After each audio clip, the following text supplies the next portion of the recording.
Imagine being dragged from your home by an enraged crowd, with no one able to save you. That is what happened to Hypatia of Alexandria, the most respected philosopher in the city.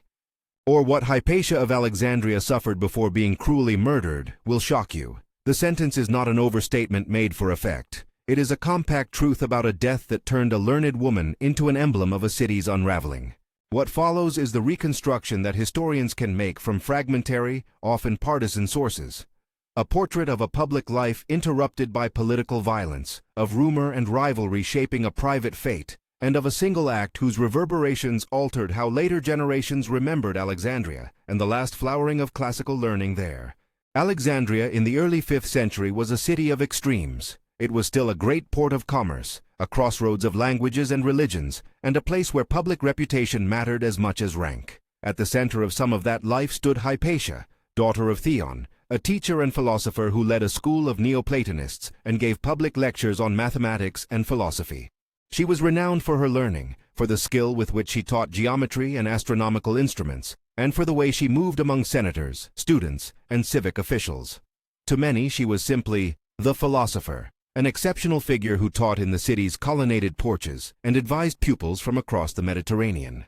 Her position, however, was not merely intellectual. In a city where civic, religious, and political authority overlapped, Hypatia's influence reached into public affairs. She was, by association and by circumstance, linked with Orestes, the imperial prefect of Alexandria, who was engaged in a bitter dispute with Cyril, the bishop of the city.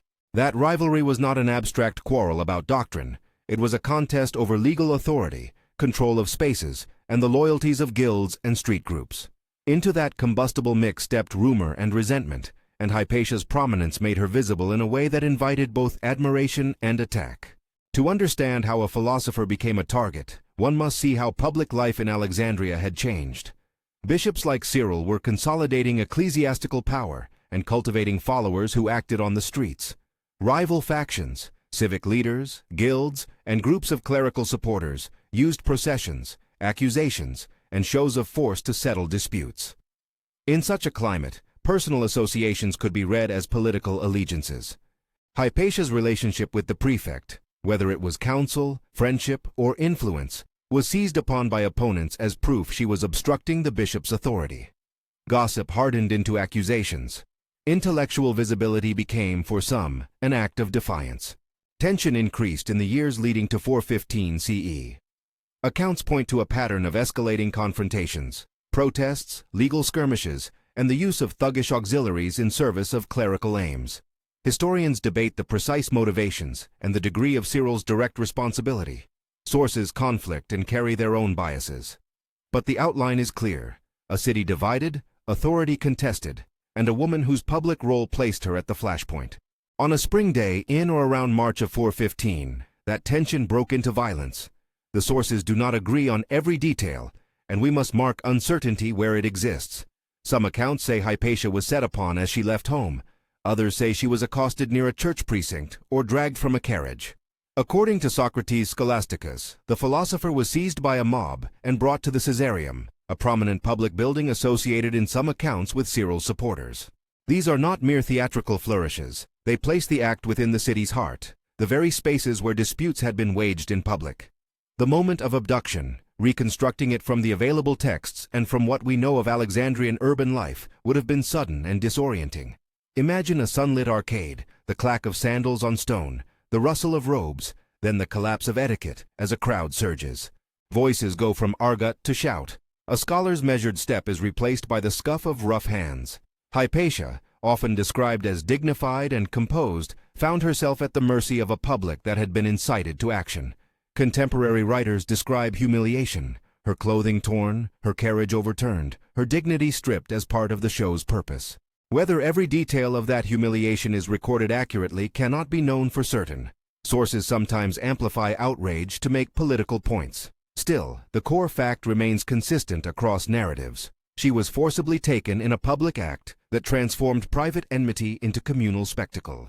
What followed was less a legal proceeding than a theater of power. In late antique cities, spectacle served to perform victory. Punishment in public was a way of demonstrating who ruled the streets. The accounts that survive emphasize that this was not an impersonally administered sentence. It was enacted by ordinary men who, in that moment, became instruments of political will. The crowd's energy, fear, excitement, the taste for vengeance, swelled. This was not justice, it was a message. How exactly Hypatia died is an area where historians must be cautious. Some later chroniclers report that she was killed in or near the Caesareum, and that her body was treated with contempt by the attackers. One later source, John of Nikiu, offers grisly details that other accounts do not corroborate. Damasius, writing decades after the fact, also provides sympathetic but uneven testimony. Socrates Scholasticus, whose church history is one of our chief contemporary narratives, puts the core plainly. She was seized and murdered by the mob. Beyond that one-word account, descriptions diverge. Some tell of stones and roof tiles used by the assailants. Others suggest a stripping and killing inside a church precinct. Modern scholars have flagged these more graphic particulars as uncertain, and many caution against taking single-source claims at face value. In short, she was killed by a civic mob in a politically charged environment, and later reports of mutilation or flaying are contested and should be treated with qualifying language. Even when we refrain from sensational detail, the moral horror remains. The cruelty here is not only physical, it is civic and symbolic. A public scholar, whose work had appealed to both pagan and some Christian students, was publicly destroyed. The assault was an erasure of presence. A woman who taught in the city's porches was removed from those porches forever. It was an act intended to rewrite power relations by removing a visible center of influence that seemed to challenge or complicate the new order. The immediate aftermath was chaotic and politically freighted. Orestes, the imperial prefect with whom Hypatia had been associated, protested and attempted to assert imperial authority. His position, already weakened by local hostility, suffered further. Cyril's role in the events has been debated ever since. Contemporaries and later writers accuse his supporters, and some later anti-Cyrillian polemicists insist on a direct clerical orchestration. Modern historians emphasize a more complex picture in which street-level actors, parish politics, and local grievances combined in deadly fashion. The murder did not produce a clean moral ledger that could be easily settled by pointing at a single villain. It exposed the breakdown of civic protections and how political aims could be pursued through mob violence cloaked as righteous action. The way the event was recorded mattered almost as much as the event itself. Different writers framed Hypatia's death to suit their agendas. Socrates Scholasticus, a church historian who was critical of Cyril and sympathetic to the outrage, gives a terse condemnation. John of Nikiu, writing later in the Coptic tradition, presents a harsher, more vitriolic account. Damasius, sympathetic to the philosophical school, laments the loss of a teacher and the degeneration of civic life. Centuries after her death, Hypatia's figure was refracted through Christian, pagan, and later Enlightenment lenses, sometimes painted as a martyr for philosophy, sometimes as a scapegoat for political failure, sometimes as a cautionary example of what happens when the loyalties of a city are split. Her legacy is therefore double-edged. On one hand, Hypatia became a symbol of learning under threat, of the fragile place of women in positions of authority, and of the vulnerability of public reason when set against organized fervor. On the other, later retelling sometimes flattened her into a simple emblem, martyr of science or victim of religious intolerance. The truth is more nuanced and, in many ways, more instructive.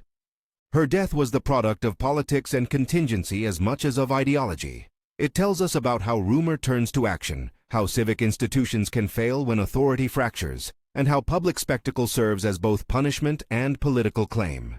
To put the primary testimony succinctly, Socrates Scholasticus, writing close to the time, reports that Hypatia was seized and murdered, a terse phrase that encapsulates the communal violence that ended her life. That single word has informed centuries of debate. Where later sources elaborate, historians weigh them cautiously, noting provenance, possible motives for embellishment, and the limitations of memory. What, then, are we to take away from this story? The murder of Hypatia was not merely the tragic end of one brilliant life. It was a signal moment in Alexandria's transformation, an instance where political rivalry, clerical ambition, and urban violence intersected with devastating consequence. It warns us of the fragility of civic protections, the potency of rumor, and the particular dangers faced by outspoken women whose authority unsettles entrenched powers. We should also resist the temptation to reduce this history to moral caricature. The actors involved were not monolithic embodiments of evil or saintliness. They were people acting within social structures and pressures. That complexity does not excuse the violence. It helps us understand how such things happen, how a city's institutions, when strained by competing centers of power, can become instruments of cruelty. If you want the full account and the primary sources, Socrates, Scholasticus, Damascus, John of Nicaea, and modern scholarship that parses their claims, check the links in the description below. Read the sources yourself and note where they agree and where they diverge. In the end, Hypatia's death remains a rupture in the story of late antiquity. It marks both the loss of an individual mind and a change in how a community negotiated authority. Her memory has been invoked by many causes. Perhaps the most important lesson is to remember the context. A city in contest, rules breaking down, citizens turned into actors of punishment. The shock of her end is not merely in the physical cruelty done to her, nor even in the contested particulars of the act. The real shock lies in how quickly public life can be eroded when power is tangled and rumors substitute for institutions of justice. What happened to Hypatia forces us to ask a present-minded question as much as a historical one. How do we protect spaces for reasoned discourse and learning when civic trust frays? How do communities keep public argument from tipping into fanaticism? Those questions are not ancient relics. They are urgent. If this history moved you, share it with someone who thinks history matters, and subscribe to the channel for more careful reconstructions of moments where ideas, power, and human lives meet.